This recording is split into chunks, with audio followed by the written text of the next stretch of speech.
wild that he sing and play that at the same time. Imagine trying to do that. You know, the boy had and has a lot of talent. Top 5 rock and roll songwriters in history. Any arguments? I didn't think so. How you doing, friends? It's a lovely Sunday. I can't even watch football today. I'm not even going to bet any games because I have a rehearsal. Well, you can guarantee I'm going to bet a game tonight because rehearsal's over at 5 o'clock. But I'm going to turn this off. It's a bit noisy, I'd say.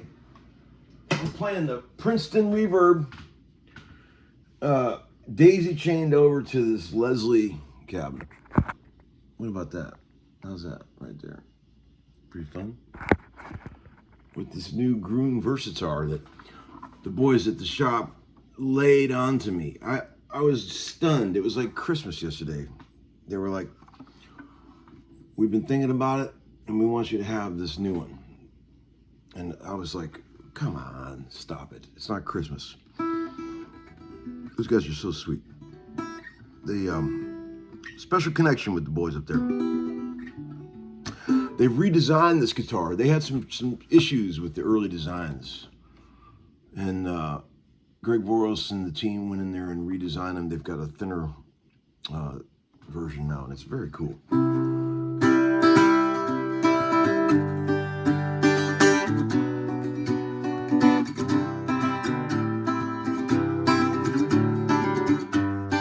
Bring on the night.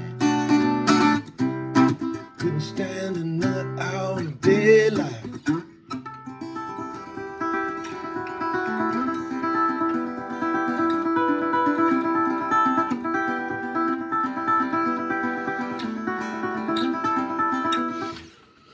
That's when you know you play with a pick too much, when you can do that right there.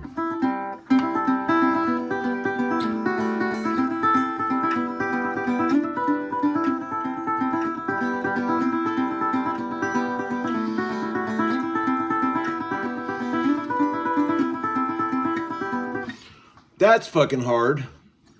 But I've worked on that style of trying to imitate finger picking with a flat pick, probably subconsciously to overcome my weak finger picking.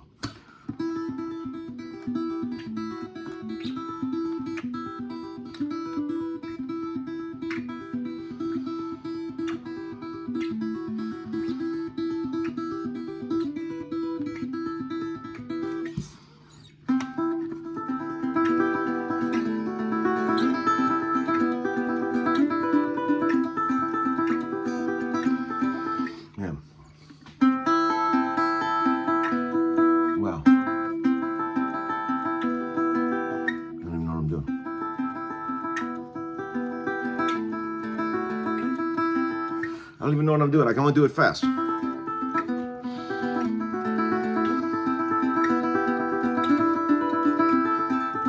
That's an amazing song if you've never heard it. See, the Police did that song called Bring On the Night on one of their early records, but they did a abysmal job of capturing it on the second album, Regatta de Blanc. But Sting re-envisioned the song for his early solo career in 1984 and took it to a whole new level. Complete redo. Remodel, new kitchen, the whole bit. New trans and motor. And man, it's cooks on that 1984 Bring On a Night live. You've seen it. We've all seen it. He had a pretty smoking band. Kenny Kirkland on the keys. Omar Hakim on the drums. Daryl Jones on bass, Branford Marsalis. Good band. And those great singers that he had, the gals, Janice. Watching the neighbor's dog run around over there. It's very peaceful up here in the music room. Thanks for all the sweet comments about the Gruhn video. Boy, that was a fun day. I mean, can you feel how much fun we were having up there? I love those dudes, man. Those dudes are just the coolest, man. I love them. George falling asleep in the video. Did you see that? Just sitting there nodding off. It's hilarious. Greg kept grabbing his hand, trying to wake him up. That's what I do now. I swear to God, I'll sit my ass down in the chair to watch TV for a minute, like in the middle of the day, and next thing I know, I'll wake up 30 minutes later. Completely just zone out. I never used to be able to do that when I was a kid. But I have, when you officially reach old man status, you just can't stop it. It's like narcolepsy. It happens to me all the time. My kids laugh at me. They're like, holy shit, Dad, you fell asleep. That's when you know you're getting old, friends. That's probably one of my favorite guitar licks of all time. I'm not sure exactly how Sting played it. I made up my own version of it, but that's what I do.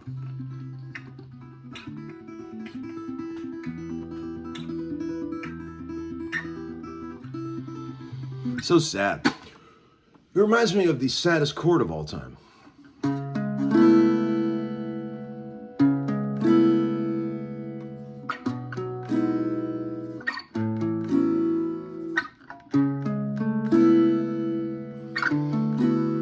Very sad.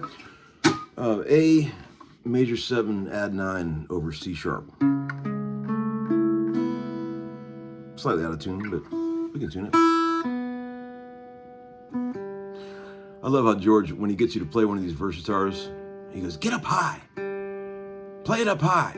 He's so proud of the way that it plays up high because it's got great access up here. Try doing that on your herringbone. Try that, friends.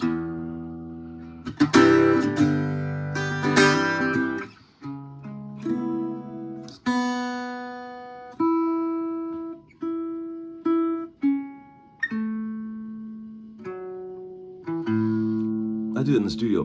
Sometimes you just tune the frets, whatever part you're playing. Don't worry about the open strings.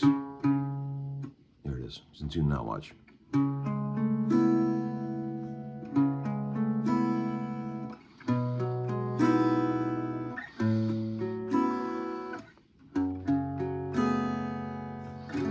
Here's a good one. 244204. F sharp minor 9. Sus. Yeah.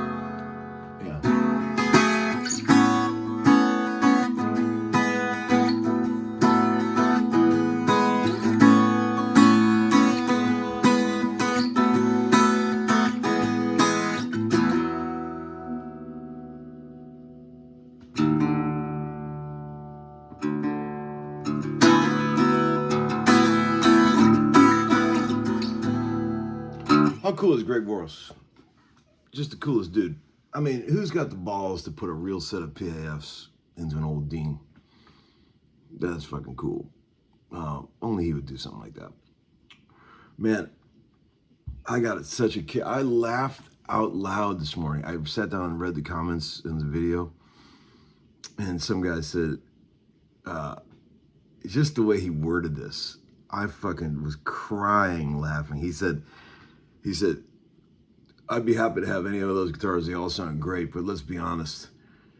That burst smoked the Dean like a joint on the lawn at a ZZ Top concert. I love colorful imagery like that. Just that really takes you somewhere, you know? Beautiful. Oh man, I just love that kind of shit. It just cracks me up.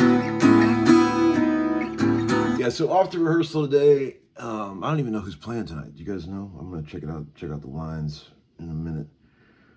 I bought a cool amp yesterday from Elliot at Rumble Seat.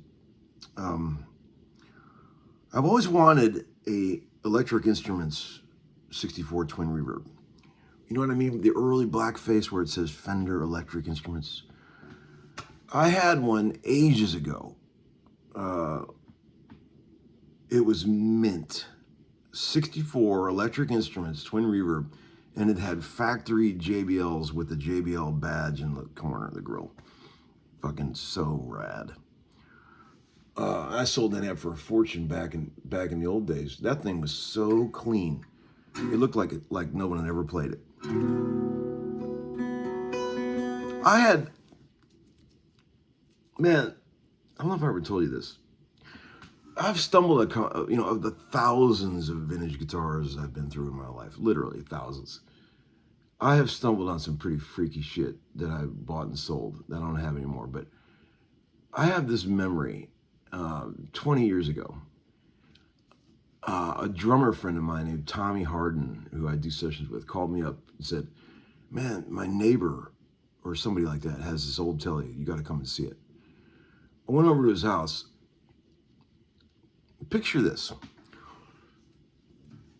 You know how the grading of instruments is, like people say mint, it's mint. Nothing's ever mint. Mint is the most overused, bandied about term.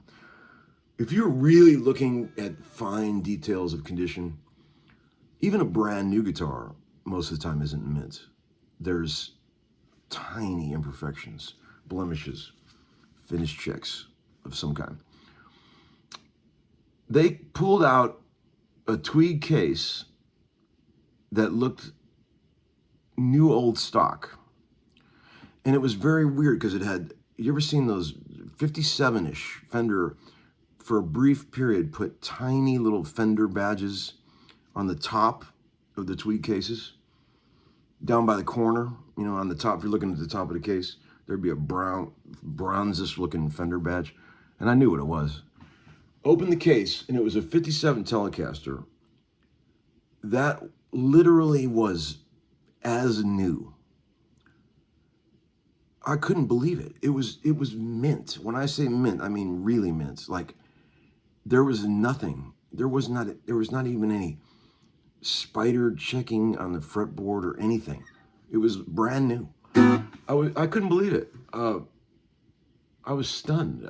It was a terrible guitar. I remember. Absolute piece of shit. But my God, it was such a, it was freakish. I only had it for a short period. I sold it to some guy in England for like $1 zillion. I remember. He was thrilled to get it. But man, what a shit guitar. But it was unbelievable. It was probably the cleanest old guitar I've ever seen in my entire life. Even, of any model. It was unbelievable. Like how could a guitar be kept like that for that long? Because at the time, this is probably 2007-ish, 2005, and that guitar was already at that point 50 years old. Pretty crazy. Clean ones, man. They're usually not that great when you find them. But that's not always true. People will say that. But boy, I've played a couple of dead clean guitars in my life, old ones that were fucking wicked. And so that's not always true. People say, yeah, it's clean because nobody ever played it. Added to the list of things guitar players say. Yeah, man, it sounds better because it's only got one pickup. Yeah, bigger the neck, bigger the tone. Oh, yeah, man, heavy guitars sound better. Oh, man, so many of them. I love this guy, some guy, one of the guys watching the video yesterday about when I talked about the JCM 800s. I said, yeah, I probably should get one of those vertical input ones that people talk about are being better than the other ones. And he wrote a comment and said, they never made the vertical input one in 50 watts. They only made 100 watt versions. And in 2 seconds, I went on Reverb and found an ad for a 50 watter with vertical inputs and sent it right back to him. And I said, is that right? And after 10 or so comments back and forth, all I wanted them to do is just admit that he was completely wrong. Because if I do something like that, people will fucking bust me. If I say anything that's not factually correct, you guys are fucking all over my ass. And I just had to admit it, have him hear him admit that he was wrong, and he couldn't do it. He just couldn't do it. But I know that feeling, man. You say something, act like you know what you're talking about, and you just get shut down, and then you just feel like such a dick. It's happened to old Larry a time or two. Drunk in a bar, opening my mouth about some shit I don't know about. I had an interesting evening last night. So dear old friends of mine, a couple that I've known forever, came over, see the new house, hung out for a few hours, and we had a blast. until the gal got so fucking wasted that we had to carry her out to the car. Acting like we're kids again, you know? Oh, man. See, I like to just drink to get a buzz. Just a little buzz. I don't really like, I do not like the feeling of being drunk or wasted. It is not fun for me. If I ever start to feel that happening, I immediately stop and drink a water. Or it's just, I don't like the feeling of, your head starts getting tight. You know that feeling? If you start actually getting drunk, I hate that feeling. We've all been there. Let's be honest. Okay, have a great day, friends. Check out one of these Versatars, man. These things are cool, man. These are really cool. George is basically put all his eggs in this basket. He really believes in this. And he threw all his cards out on the table. Said, this is what I'm doing for the latter portion of my life. And I love that he just had the balls to make his own factory and make these guitars.